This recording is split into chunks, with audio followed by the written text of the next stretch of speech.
अधूरी प्रेम कहानी। शायद वह शुक्रवार था। सुबह मैं जल्दी उठ गया, तैयारी कर ली।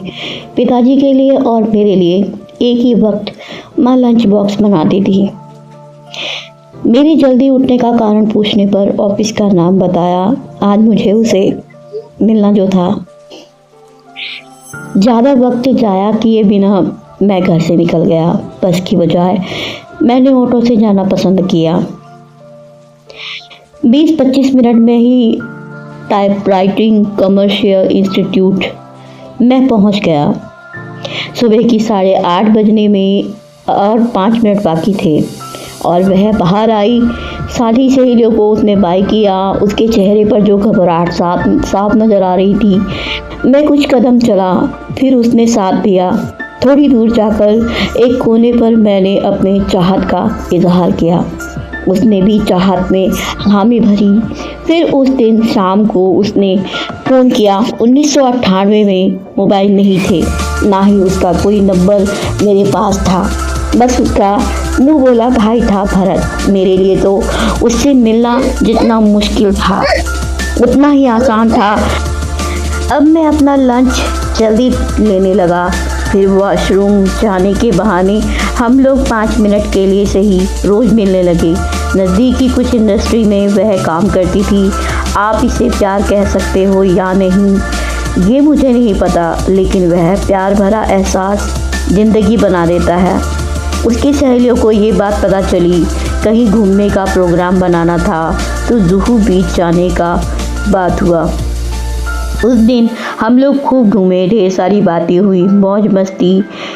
मैं शाम ढलने लगी तो पाँव रुकी नहीं पाए, लेकिन जाना तो ज़रूरी था। हम साथ चले लेकिन हम सफ़र ना हो पाए। दिवाली की सुबह हमारी कंपनी चालू थी। सबको बोनस और मिठाइयाँ मिलने वाली थी।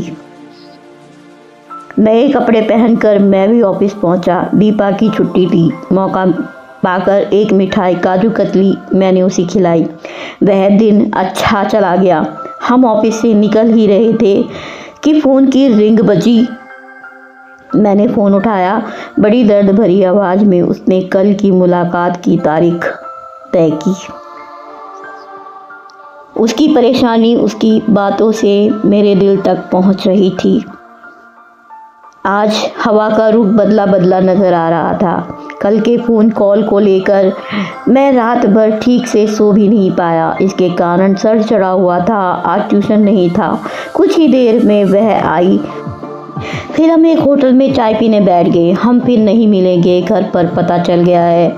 मेरी बड़ी बहन ने रेलवे ट्रैक पर इसी चक्कर पे सुसाइड किया था। मुझे तो कुछ पूछने का या कुछ बताने का मौका ही नहीं मिला, ना तो कुछ बात बन पाई। वह चली गई। मैंने उसे रोका भी नहीं। वह क्यों चली गई मुझे पता नहीं। कल रात उसके घर में क्या बात हुई मुझे पता नहीं, और क्या कारण था ये भी मुझे नहीं पता। लेकिन मैं इतना दावे के साथ कह सकता हूँ कि वह मुझे बहुत प्यार करती थी। वह मेरे घर भी आकर चली गई थी। मेरा तो मुझे पता नहीं, लेकिन उसका जो प्यार था वह सच्चा प्यार था। यह मेरे लिए मेरा पहला और अधूरी प्रेम कहानी बन गया था। ऐसी ही रोचक कहानी सुनने के लिए मेरे को सब्सक्राइब करना ना भूलें।